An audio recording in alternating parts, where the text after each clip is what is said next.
প্রিয় দর্শক বন্ধুরা, যে যেখান থেকে আমাদের ভিডিও দেখতেছেন, আমাদের ঢাকা 1213-17 আসন।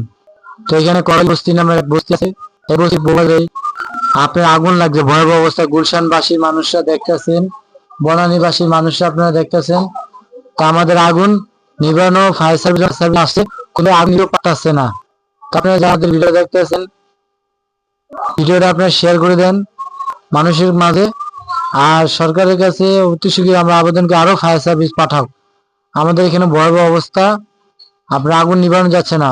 গুলশান বনানীতে হাজার হাজার মানুষ এই আগুন ভিডিও দেখতেছে, হাজার হাজার গরিব মানুষ, অসহায় মানুষ এই শীতের সময় কই যাবে, কই দাঁড়াবে। তার জন্য আমরা আসার সময় দেখছি বনানী ব্রিজের সামনে অনেক হাজার হাজার মানুষ ব্রিজের সামনে দাঁড়ায় আছে, এই হাজার হাজার শিশু বাচ্চাদেরকে নিয়ে।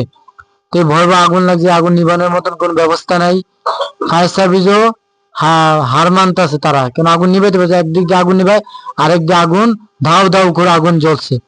তো আপনারা যে যেখান থেকে ভিডিও দেখেন শেয়ার করে দেন। আর যারা সরকারি কর্মকর্তারা আছেন, অতি শিগগিরই আরো ফায়ার সার্ভিস পাঠান।